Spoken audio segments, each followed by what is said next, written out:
Bonjour, bienvenue sur l'apprentissage de Blender. La dernière fois, dans la leçon numéro 21, nous avions vu comment créer un pion. Rappelez-vous, on avait fait en sorte de définir les différents éléments, mettre un blueprint et créer notre pion.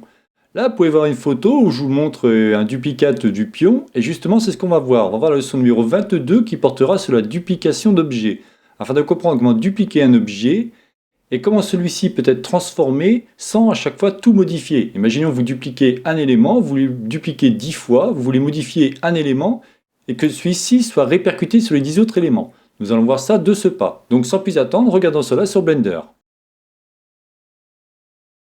Donc nous voici sur Blender où j'ai fait en sorte de dupliquer le pion.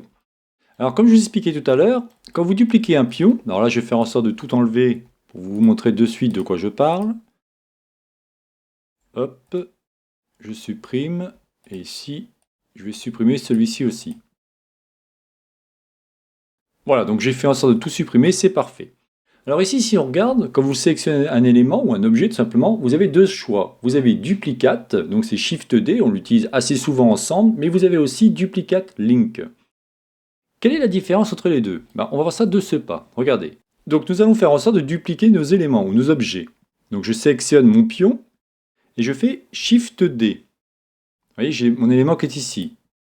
J'appuie sur le bouton droit de ma souris afin de relâcher. Je vais passer en mode vue de dessus. Et je vais tout simplement, en appuyant sur G, déplacer mon élément. Celui-ci a donc été dupliqué. C'est normal, on l'a assez vu ensemble. Si je viens ici, alors vous allez voir, je modifie, je vais venir ici par exemple. Je mets mon mode filaire tout simplement, j'appuie sur B, je vais sélectionner cet élément-là, et je vais par exemple faire un scale, juste faire ça, vous voyez. C'est très moche, hein, mais c'est pas grave, le but c'est de vous expliquer.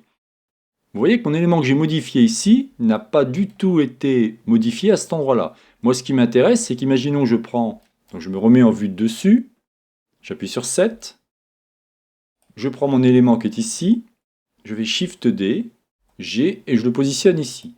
J'aimerais que si je modifie celui-ci, la modification soit répercutée sur celui-ci.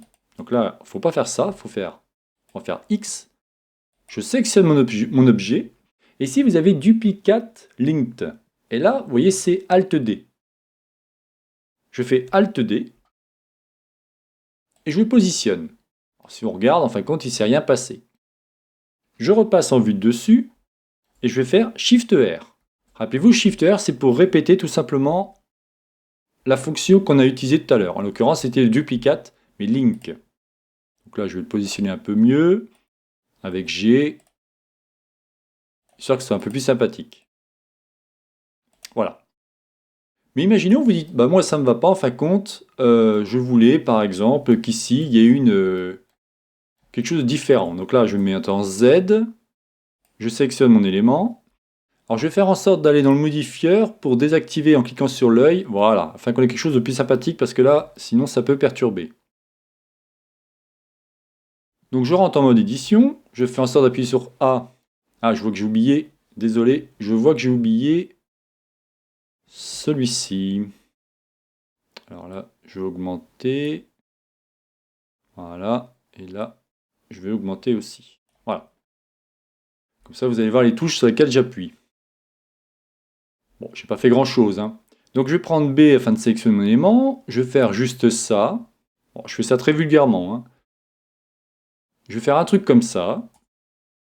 Et en fin de compte, vous voyez, j'ai fait A. Mais regardez ce qui s'est passé. J'ai été un peu trop vite. J'appuie sur Z. Celui-ci, en fin de compte, a été dupliqué automatiquement sur tous les autres. Voilà l'intérêt du data link.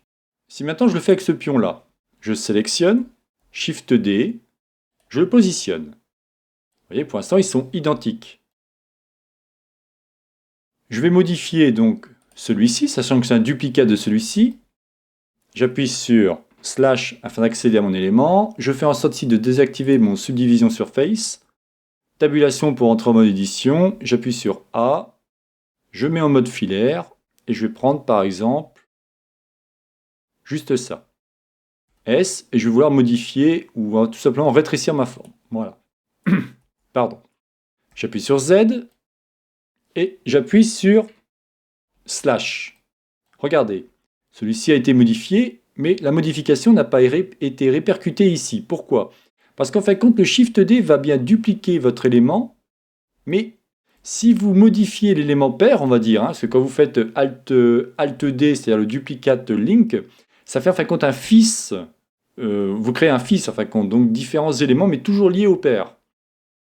Alors, chose importante à savoir, si par hasard, regardez, je vais refaire avec celui-ci, je vais me mettre en vue de dessus, je fais Alt D, et je vais le mettre ici.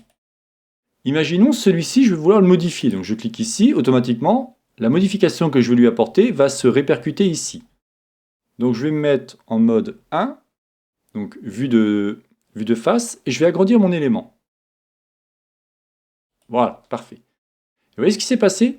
La modification n'a pas été reproduite sur mon deuxième élément. Pourtant, j'ai bien fait un duplicate link. Ça sous-entend que les modifications ne fonctionneront que quand vous êtes en mode edit. En mode objet, ça ne marchera pas. Faites vraiment très attention à ça. Donc là, je fais pomme Z pour revenir comme j'étais. Et je vais par exemple m'amuser à faire Shift D, 7, pardon, je recommence, 7, Shift D, hop, et après je fais Shift R, voilà, pour avoir quelque chose de bon. Voilà, écoutez, je n'en dirai pas plus. Peut-être une dernière chose, vous avez dû vous poser la question, comment ça se fait qu'il arrive à avoir un rendu aussi joli? C'est normal parce qu'on n'a pas encore vu pour l'instant le moteur de rendu Cycle, vous voyez, qui est ici. Et surtout, on n'a pas vu ce qu'on appelle l'édition de nœuds. Si je vais ici dans Node Editor, vous voyez, on a différents éléments qui vont nous permettre de rendre un rendu assez sympathique.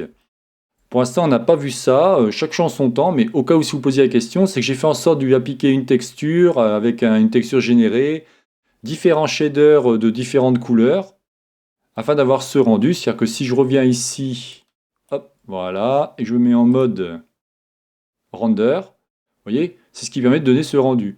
Et après, bien évidemment, au niveau de mon rendu ici, j'ai été dans Film, l'onglet Film, j'ai cliqué sur Transparent, et quand j'ai fait mon rendu, j'avais ça. Tout simplement. Voilà, donc je n'en dirai pas plus cette vidéo, c'est donc la chaîne Ça va pour tous, réalisée par Jean-Michel. Si vous avez aimé cette vidéo, n'oubliez pas de liker, ou tout simplement vous abonner à ma chaîne. Une petite dernière chose, donc lorsque vous arrivez sur mon laboratoire Ça va pour tous, vous cliquez dans le module ici Graphisme, ensuite vous cliquez sur En savoir plus au niveau Blender, et vous aurez l'onglet qui s'appelle Vidéo. Je vous rappelle que vous pouvez récupérer donc le fichier .blend pour la création du damier et le fichier .blend pour la création du pion. Pour la prochaine vidéo, bien évidemment, on fera la création du fou et ainsi de suite. Je vous souhaite une bonne journée et à la prochaine vidéo. Bye bye.